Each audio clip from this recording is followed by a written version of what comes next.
이스라엘의 농사에는 두 번의 비가 있습니다. 이른 비는 씨를 뿌릴 때 내리고 늦은 비는 추수 직전에 내립니다. 이른 비가 없으면 씨앗이 뿌리를 내릴 수 없고 늦은 비가 없으면 곡식이 익지 못합니다. 우리 인생도 이와 같습니다.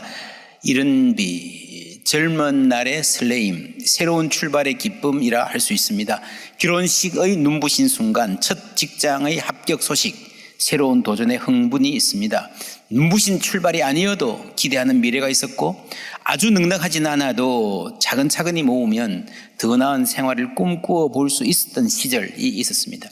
모든 것이 뜻대로 되지는 않지만 그래도 인생은 열심히 해볼만 하다 싶은 의욕이 넘치는 날들이었습니다.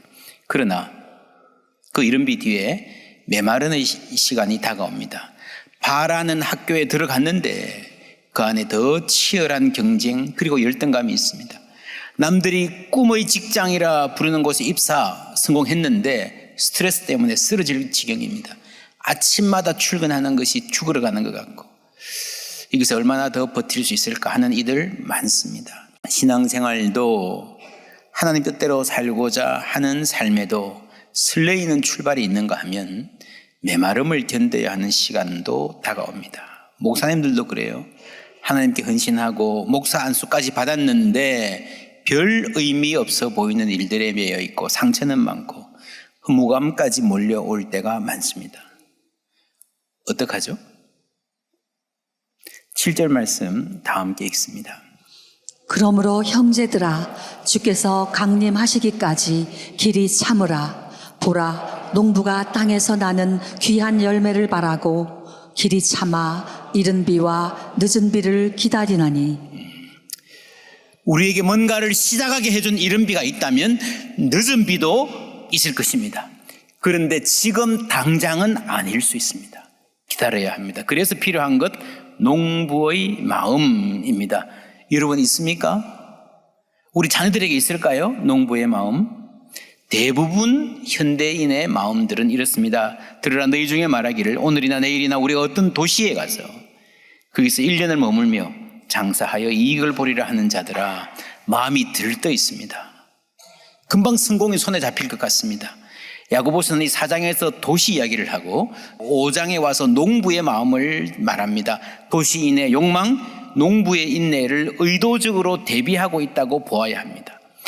야고보서라는 이 편지를 받는 사람들은 어디에 살았을까요? 주로 농촌일까요? 도시일까요? 1장 1절에 흩어져 있는 12지파라 그랬습니다. 태어나 살던 고향을 떠나서 타지로 이주했다면 대부분 도시에 가서 정착했을 거예요. 거기서 부대끼며 살아갔을 거예요. 도시에는 성공도 있고 실패도 있습니다. 빛도 있지만 그림자도 짙습니다. 사람은 많은데 외로움도 좌절도 깊은 곳이 도시입니다. 1년을 머물며 성공하겠다. 여러분 어떤 느낌이 드세요? 사업해 보신 분들 1년 동안 승부를 보겠다. 철없는 생각이죠. 사업이든 공부든 운동이든 예술이든 마찬가지입니다. 긴 호흡으로 인내를 갖고 임해야 뭐든 될 수 있습니다. 인류가 오랫동안 살아오던 방식에서 삶의 스타일에서 얼마나 멀어졌는가 생각해 볼 필요가 있습니다. 오늘 추수감사절입니다. 한국교회에 처음 기독교가 전래되어서 추수감사절 지키던 시기에 농사 짓던 사람들이 몇 %나 되었을까요? 농촌 인구, 농촌에 사는 인구가요, 조선 후기에 80%가 넘었습니다. 1970년대까지도 60%였습니다. 그 중에서 다 농사 짓는 거 아니니까 농촌 살아도 농가 인구를 따지면 70년대에 45%였습니다. 그때 우리가 추수감사절을 배웠잖아요. 지금은 4%, 대다수가 70대 이상. 여러분 현대인은요 대부분 한 번도 흙을 밟지 않고 살아갑니다. 신발, 아스팔트, 콘크리트 바닥, 고층 건물, 그리고 자동차. 흙을 밟을 필요를 없게 만듭니다. 문제 없을까요? 구약 성경에 아담, 사람은 아담아, 흙에서 나왔다라고 말합니다. 인간은 본래 흙을 밟고 살아야 된다. 흙하고 가까워야 된다는 말이겠죠. 요즘에 맨발 걷기 하는 분들 많이 계시죠. 그 영어로 earthing이라고 그래요. earthing. 이 earthing을 해보시면 이게 발바닥에 감각이 느껴지잖아요. 아프면 아픈 대로, 따끔한 대로, 시원한 대로. 감각이 회복되는 걸 알 수 있습니다. 땅에서 떨어질수록 우리의 감각은 둔해지고 관계는 얕아지고 생태적 책임은 잊혀지고 우리의 영혼은 부유, 뿌리 뽑혀서 여기저기 떠돌게 된다는 것입니다.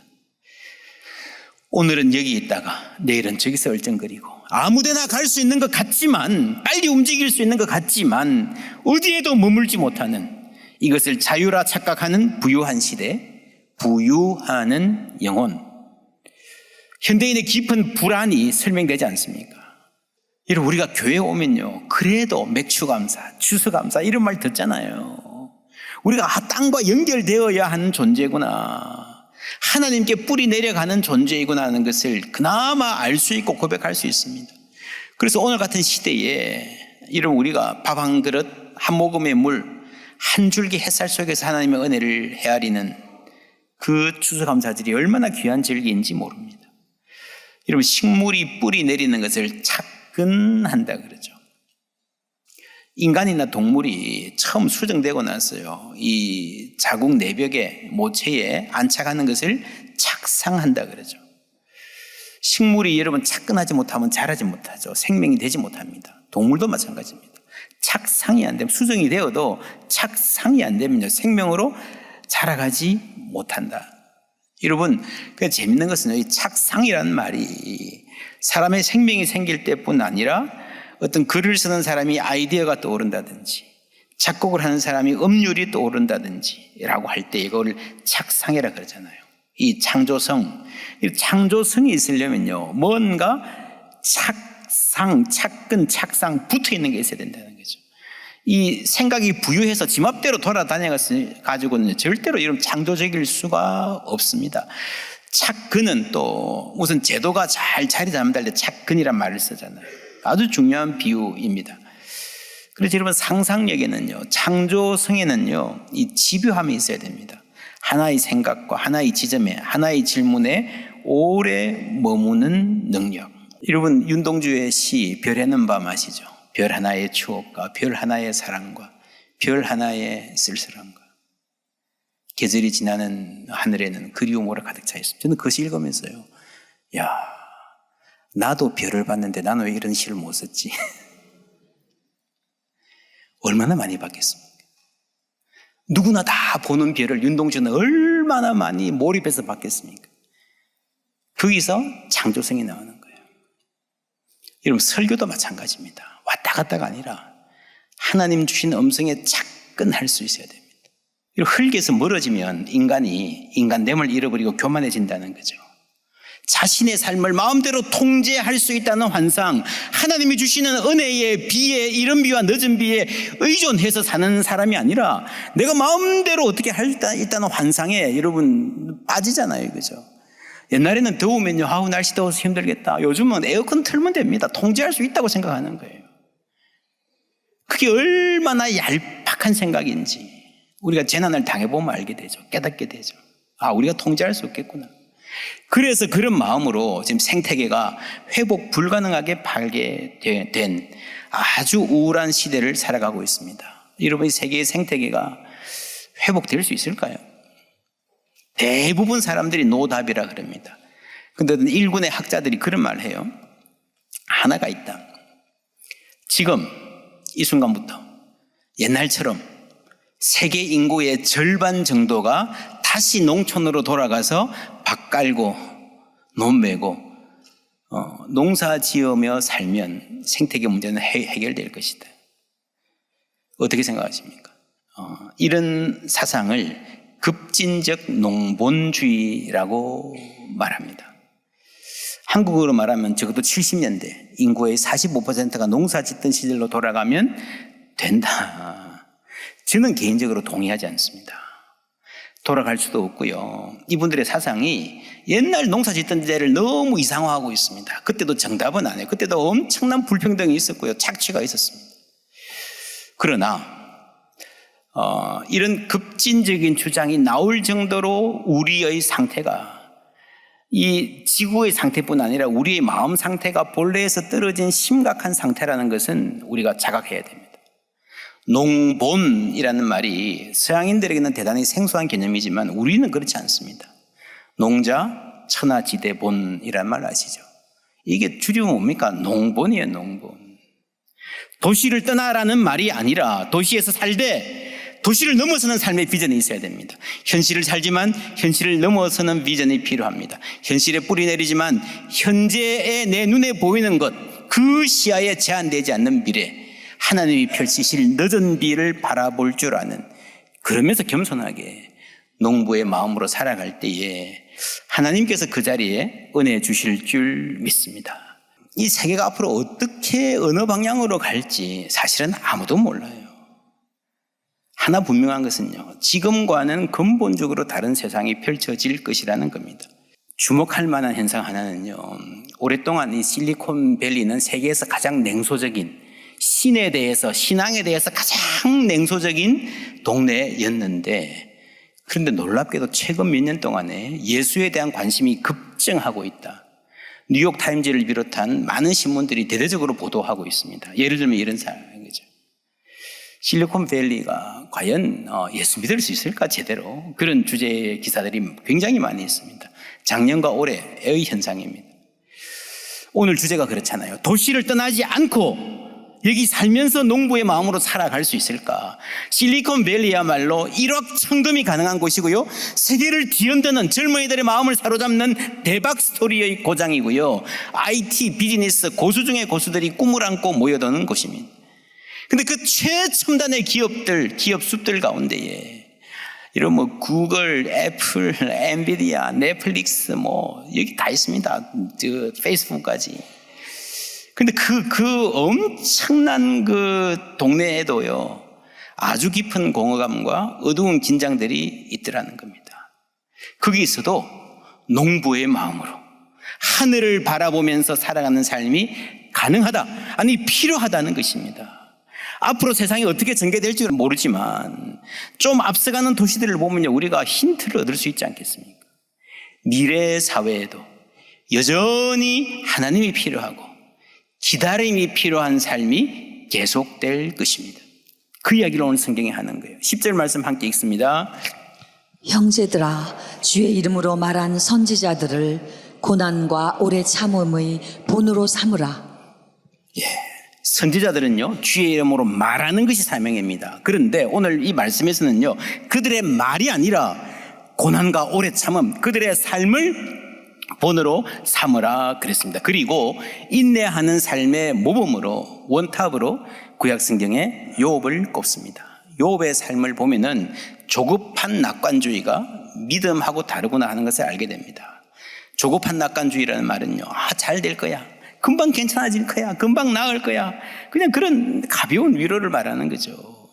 지난 목요일 전국의 수험생들이 수능 시험을 치르렀습니다. 수학 능력 시험, 말 그대로 다음 단계의 학교에서 공부할 능력이 되는가를 알아보는 준비에 해당하는 시험이에요. 수학 능력은요, 지금이 인생의 수학기가 아닌 씨뿌리라는 시기라는 것을 말해주는 겁니다. 그런데 마치 이것이 인생의 파이널인 것처럼, 결승적인 것처럼, 모든 게 다 지금 결정되는 것처럼, 그러한 사회 분위기를 만든 것은 우리 어른들의 잘못이죠. 그래서 저는 사실 목회를 하면서도요, 수능 시험을 위한 응원하고 기도하는 거 너무 요란하게 하는 것에 대해서요, 약간 조심스러운 마음이 있어요. 기도하는 것이 잘못이 아니라 그때만 기도하는 거예요. 그렇지 않습니까? 수능 끝나고 또 그 전에, 훨씬 전에 아이들 계속해서 위해서 기도해주고 격려해 주어야 될 줄 믿습니다. 원하는 대학에 들어간다 하더라도 갈 길은 멉니다. 그렇지 못하더라도요, 앞으로 수많은 기회들, 다양한 도전들이 있을 것입니다. 이른 비와 늦은 비를 내리시는 하나님의 때를 신뢰하면 조급함에서 벗어날 줄 믿습니다. 농부의 마음 꼭 필요합니다. 사람을 대하는 일은 특별히 그렇습니다. 여러분 기업에서 사장, 부장 해보신 분들 알 겁니다. 많은 분들이요, 막 속 터집니다. 사람들 만나면서. 그 사람을 기계처럼 정비하려고 합니다. 문제가 생기면 시정하고 맞추고, 예, 시정하겠습니다. 효율을 따지죠. 근데 여러분, 사람은 기계가 아닙니다. 계산한 대로 되지 않아요. 서로 온라인 잘 정렬되는 순간은 별로 없어요. 이걸 겨우 맞춰놓다 싶어도요, 또 금방 상황이 바뀝니다. 생각들이 바뀌어요. 관계가 틀어지기도 합니다. 그래서 여러분, 이게 사람을 기르는 모든 일은요, 기계보다는 살아있는 식물에 비유하는 게 더 지혜롭습니다. 리더는 정비사가 아니라 정원사여야 합니다. 제가 많은 목회자들 만나보면요, 공대 출신 목사님들은 그런 로망이 있습니다. 톱니바퀴 같이 딱딱 들어가는 목회. 군대 출신 목사님들은 일사불란한 목회. 여러분, 그거 쉽지 않습니다. 사람의 성장은 식물을 돌보듯이, 화분 하나를 돌보듯이 스스로 자라도록 환경을 만들어주고 물을 주고 햇볕을 받을 수 있게, 그리고 하나님께 맡기는 것입니다. 내가 원하는 틀로 찍어내려고 그러면 100% 실패합니다. 사도 바울은 이렇게 고백했습니다. 함께 읽습니다. 나는 심었고 아볼로는 물을 주었으되 오직 하나님께서 자라나게 하셨나니. 아멘. 부모들에게 꼭 필요한 것, 신앙의 어른들에게, 스님들에게 꼭 필요한 것은요, 내가 심고 내가 물 주고 사람이 할 바를 다 하지만 어떤 모양이 나올지는 하나님께 맡기고 기다려야 된다는 거예요. 나는 이렇게 했는데 너희들은 왜 그렇게 못해? 여러분, 다른 거예요. 사람 자체가 다르고 시간도 시대도 다른 거예요.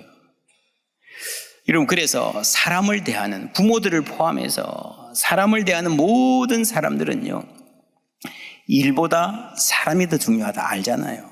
성적보다 우리 아이들이 더 중요하다 이러면 알잖아요.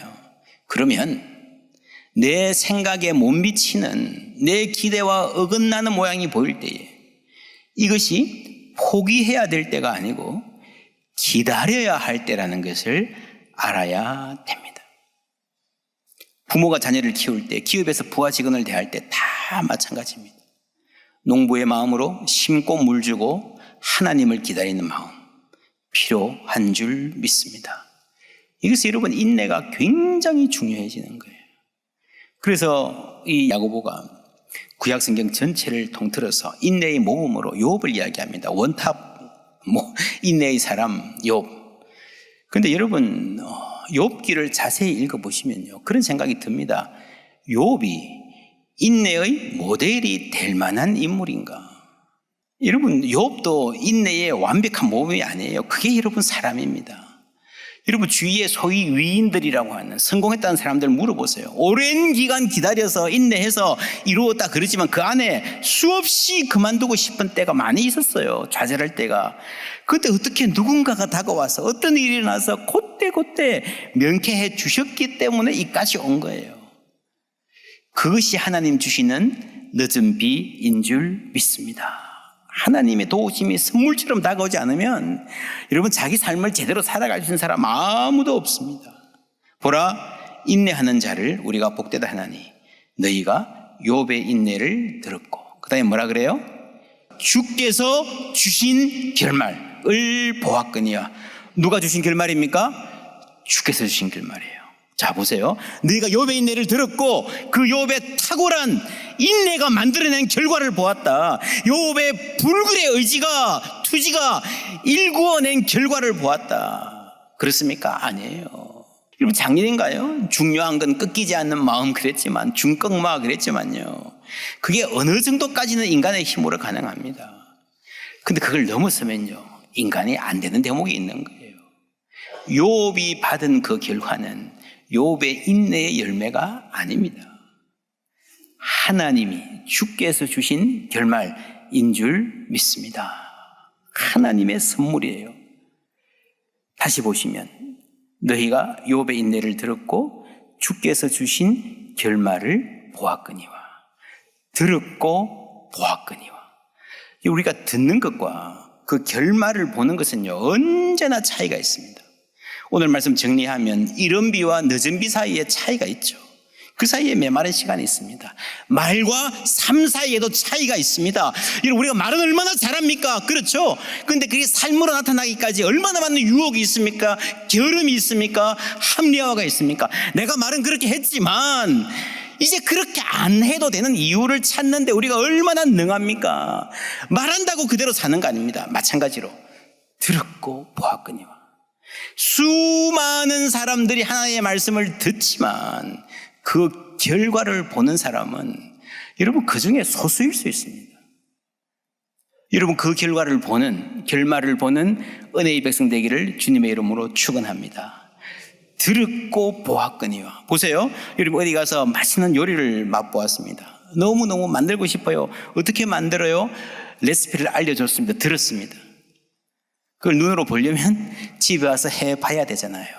한두 번 해본다고 그대로 나온다는 보장이 있어요, 없어요? 내가 해보니까 안 되네. 맛도 다르고 향치도 달라, 느낌이 달라. 그렇죠? 그러면서 계속 하다가 마침내 그 맛을 보게 될 때, 이게 이거예요, 이거. 여러분, 들었고 보았거니와. 이 사이에 간격이 있다는 거 알아야 됩니다. 이른 비와 늦은 비 사이에 간격이 있는 것처럼 듣는 것과 보는 것 사이에, 결과로 보는 것 사이에 간격이 있습니다. 요리를 예로 들었지만 여러분 공부도 그래요. 운동도 그래요. 건강관리도 그래요. 이렇게 먹고 이렇게 운동하면 건강해질 거야. 근데 금방 안 돼요. 기다리고 인내해야 그 결과를 볼 수 있습니다. 믿음은 들음에서 납니다. 그렇죠? 그렇게 시작되는 거예요. 근데 그 들음에서 하나님이 은혜 주실 때에 우리가 그 믿음으로 살아낼 수 있는 힘을 주실 줄 믿습니다. 그렇게 인내하며 살아갈 때에 마침내 결말을 보게 되는 거예요. 열매를 보게 되는 거예요. 어떤 결말입니까? 나의 열심히 만들어낸 결말이 아니라 주께서 주신 결말입니다. 그래서 오늘 마지막 결론, 주께서 주신 결말을 보았거니와 그 다음 부분 함께 읽습니다. 주는 가장 자비하시고 긍휼히 여기시는 이시니라. 농부 이야기도 하고요, 비 이야기도 하고요, 인내 이야기도 하고요, 원망하지 마라 이야기도 하고요, 많은 이야기를 했지만 이 결론은 뭔가 하면요, 하나님이에요. 주는 가장 자비하시고 긍휼히 여기시는 이시니라. 여기까지 와야 돼요. 사업 성공이 아니라, 병이 낫는 일이 아니라, 그래서 내가 하나님을 얼마나 알게 되었는가, 그것이 여러분 신앙인의 결론이 되어야 돼요. 예를 들어 볼까요? 그런 간증 듣잖아요. 내가 암에 걸렸어요. 울고불고 매달리고 열심히 기도하고 몇 년 고생하다가 나왔어요. 하나님 너무 감사해요. 교통사고 당했는데도 잘 치료가 돼서 너무 감사해요. 간증합니다. 그렇죠, 맞죠.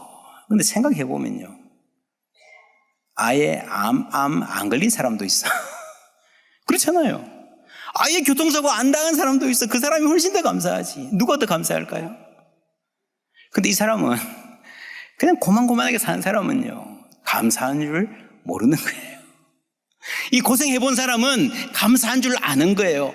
인내해본 사람은, 기도하면서 기도 응답받은 사람은 다른 게 아니라 하나님이 나를 얼마나 사랑하시고 내 삶을 얼마나 든든히 붙잡고 계신가를 알게 된 거예요. 할렐루야. 그것이 진정한 감사예요. 인내하는 삶의 가장 큰 열매는 어디에 있습니까? 하나님을 알게 되는 데 있습니다. 여러분, 오늘 우리가 다 모여서 하나님의 말씀을 듣습니다. 열심히 들으십니다. 들었고 말씀 들었습니다. 여러분, 우리 모두 그 결말을 보게 되는, 그 열매를 맺는 우리 모두 되기를 주님의 이름으로 축원합니다.